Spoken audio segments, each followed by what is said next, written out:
दोस्तों, जब देखो बात बात पर ऐसी खबरें सोशल मीडिया में तैरने लगती हैं कि चंद्रबाबू नायडू अब पलटे तब पलटे। चंद्रबाबू नायडू तो नहीं पलटे, लेकिन अब नीतीश कुमार के इमरजेंसी बैठक बुलाने की खबर आ गई है। दोस्तों, मात्र इस खबर से हालत इतनी खराब हुई बीजेपी की कि सुनने में आ रहा है कि नीतीश कुमार को बनाने के लिए स्वयं हमारे मोदी जी को मैदान में उतरना पड़ा। केवल मैदान में नहीं उतरना पड़ा, बाकायदा फोन सीधा करके नीतीश कुमार को मनाना पड़ गया। दोस्तों, बीजेपी ने सपने में भी नहीं सोचा होगा कि जिस जेडीयू को वो छोटा भाई की भूमिका में रख रही थी 24 घंटे पहले, 24 घंटे के अंदर नीतीश कुमार उस जेडीयू की न केवल ताकत बीजेपी को दिखा देंगे, बल्कि खुद बीजेपी को उसकी हैसियत दिखा देंगे कि बीजेपी बिहार में नीतीश कुमार के बिना क्या है, कहां खड़ी है। अब हालत ये हो गई है दोस्तों कि नीतीश कुमार के घर में ताबड़तोड़ बैठकों पर बैठकें चल रही हैं और इन बैठकों में नीतीश कुमार ने साफ संदेश दे दिया है। इन इमरजेंसी बैठकों में नीतीश कुमार ने पार्टी के अंदर जो दो धड़े हो गए जेडीयू के अंदर, उन दोनों धड़ों को एड्रेस किया है। दरअसल दोस्तों, सामाजिक न्याय की एक अलग तरह की लड़ाई जेडीयू के अंदर चल रही है। जेडीयू का एक धड़ा है जो शुरुआत से नीतीश कुमार के साथ रहा, जो सामाजिक न्याय की लड़ाई का है, जो पिछड़ों की राजनीति करते हैं और जो खुद भी पिछड़ी जाति या पिछड़ी समाज से आते हैं। वहीं दूसरी ओर एक नया धड़ा भी है दोस्तों जेडीयू में, जो आप कह सकते हैं दिल्ली में मंत्री बने बैठे हैं, जो बड़े बड़े पदों में है जेडीयू के, और जो खुद अगड़ी जाति से आते हैं और जो जब बोलते हैं तो लगता है कि ये जेडीयू के नेता हैं कि बीजेपी के नेता हैं। दरअसल अब ये जो दो धड़ा है जेडीयू का, इन दोनों को नीतीश कुमार ने आज एड्रेस किया है।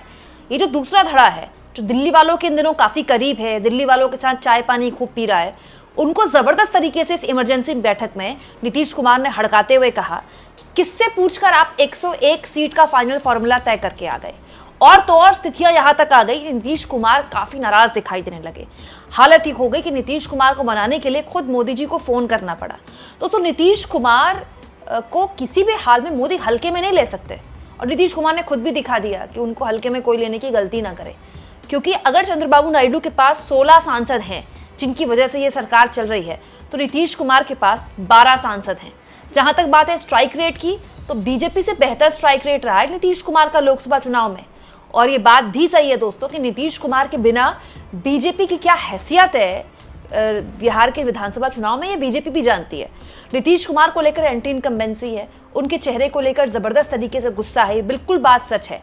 लेकिन खुलेआम सीट शेयरिंग का फॉर्मूला तय करने के बाद अपनी मीडिया द्वारा ये प्रायोजित करवाना कि बीजेपी बड़े भाई की भूमिका में आ गई, बीजेपी बड़े भाई बन गई, बीजेपी नीतीश कुमार की बराबरी की सीटें लड़ रही है, किसी भी हाल में नीतीश कुमार को अच्छा नहीं लगेगा। इनफैक्ट खुद के नीतीश कुमार का जो कोर वोटर है उसको भी अच्छा नहीं लगेगा। क्यों? क्योंकि इससे नीतीश कुमार के कोर वोटर को एक मैसेज जा रहा है ना कि नीतीश कुमार का काम तमाम हो सकता है चुनाव के बाद, वो सीएम नहीं बनेंगे, तो फिर आपका वोट ट्रांसफर कैसे होगा। ये तो नीतीश कुमार की खासियत है ना कि वो लालू के साथ जाए या मोदी के साथ जाए, वो अपना वोट अपने साथ लेकर चलते हैं, वो ट्रांसफर करवा लेते हैं। लेकिन जब उनके वोटर को पता चलेगा, उनके महादलित वोटर को पता चलेगा, खासतौर पर उनके कुर्मी वोटर को पता चलेगा कि नीतीश कुमार पता नहीं सीएम बने कि नहीं बनेंगे, बीजेपी उनके साथ खेल ना कर दे, तो फिर उनका वोटर क्या उतनी मजबूती के साथ उनके साथ खड़ा होगा। जाहिर तौर पर दोस्तों, ये किसी भी हाल में बीजेपी के लिए ठीक नहीं था। बीजेपी को कुछ घंटे के अंदर ये समझ में आ गया। सुनने में आया है कि प्रधानमंत्री नरेंद्र मोदी ने न केवल नीतीश कुमार से फोन पर बात की, बल्कि उनकी तमाम शिकायतों को एड्रेस किया है। और अब ऐसा लग रहा है कि नीतीश कुमार शायद फिलहाल के लिए अपनी इमरजेंसी बैठक में भड़कने के बाद तो शांत हो गए हैं, लेकिन शांत होने का मतलब ये नहीं कि नीतीश कुमार मान गए। तो नीतीश कुमार का साफ कहना है कि चाहे वो 2 सीटें ज्यादा लड़ें या 3 सीटें ज्यादा लड़ें या 1 सीट ज्यादा लड़ें, वो किसी भी हाल में बीजेपी से कम सीटों पर चुनाव नहीं लड़ेंगे। बराबरी का तो सवाल ही पैदा नहीं होता। तो ये भी हो सकता है दोस्तों कि कुछ घंटों के अंदर या आज रात या आधी रात या फिर कल सुबह तड़के एक नई टैली आ जाए।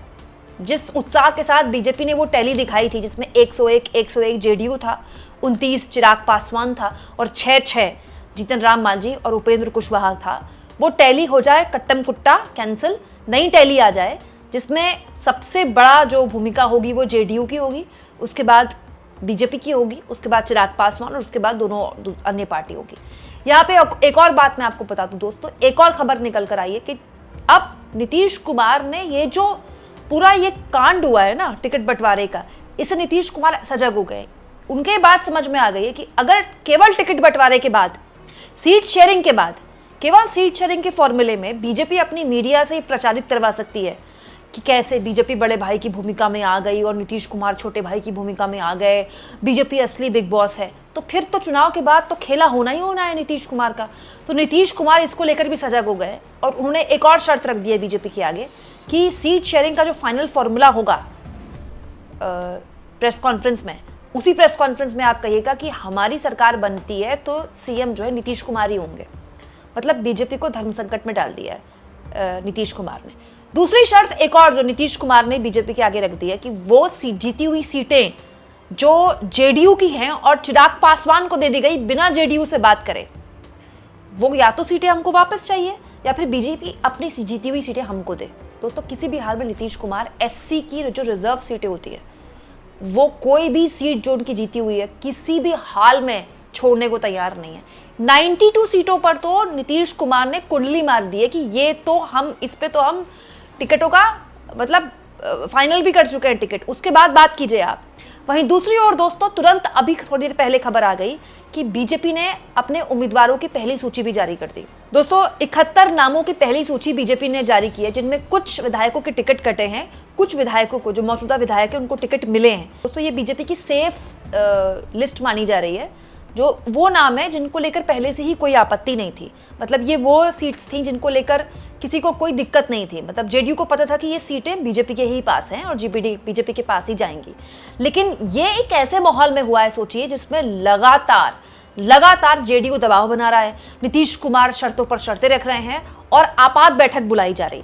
मतलब एक तरफ नीतीश कुमार को बीजेपी मना रही है, मोदी उनको फोन कर रहे हैं, वहीं दूसरी ओर बीजेपी अपनी प्रेशर पॉलिटिक्स भी लगातार चल रही है कि हमको कोई फर्क नहीं पड़ता, हम तो बिजनेस एज यूजुअल हमारा चल रहा है। लेकिन ये कहना गलत होगा दोस्तों कि नीतीश कुमार के नाराज होने से बीजेपी को फर्क नहीं पड़ता। बीजेपी को तो छोड़िए, सबसे पहला फर्क मोदी जी को पड़ता है। दोस्तों मोदी की दो ही सबसे इंपॉर्टेंट राजनीतिक बैसाखियां हैं, नीतीश कुमार और चंद्रबाबू नायडू। नीतीश कुमार के 12 सांसद हैं। कोई कुछ भी कह ले कि नीतीश कुमार की पार्टी टूट तोड़ देगी बीजेपी, ये हो जाएगा वो हो जाएगा, वो जब होगा तब होगा। अगर बीच चुनाव में नीतीश कुमार ने कोई फैसला ले लिया सिर्फ इस खबर से कि नीतीश कुमार नाराज हैं, मोदी को फोन करना पड़ गया, पूरी की पूरी बीजेपी नीतीश कुमार के आगे हाथ जोड़कर खड़ी है। आप सोचिए अगर एक खबर आ जाए कि नीतीश कुमार ने अपने सांसदों को, सारे सांसदों को बुला लिया है, तो क्या करेगी बीजेपी? इनमें से एक सांसद ने तो इस्तीफा दे दिया है। आप चाहें तो मेरा एक खबर देखिएगा, नीतीश कुमार के एक जेडीयू के एक सांसद ने इस्तीफा दे दिया इस बात पर, भागलपुर के सांसद ने, कि हमसे तो कोई पूछ ही नहीं रहा, हमारी तो चल ही नहीं रही टिकट वितरण में, तो फिर हमारा पार्टी में रहने का फायदा क्या है? तो सच्चाई ये है ना दोस्तों कि नीतीश कुमार को अपनी पार्टी भी देखनी है। नीतीश कुमार को फिलहाल तो पीएम बनना है नहीं, उनको पता है हाल फिलहाल उनका ख्वाब भी पूरा होने से रहा, वक्त निकल गया उनका। तो अगर सीएम की कुर्सी भी उनके हाथ से जाएगी तो फिर नीतीश कुमार किस बात के लिए नीतीश कुमार रहेगा क्या उनके पास? दोस्तों आप इस मुद्दे पर क्या सोचते हैं कमेंट बॉक्स में जरूर लिखें और जितना हो सके चैनल को शेयर भी करें, सब्सक्राइब भी करें और थैंक्स और ज्वाइन के ऑप्शन से अगर आप चाहें तो कुछ आर्थिक मदद भी चैनल की जरूर करें।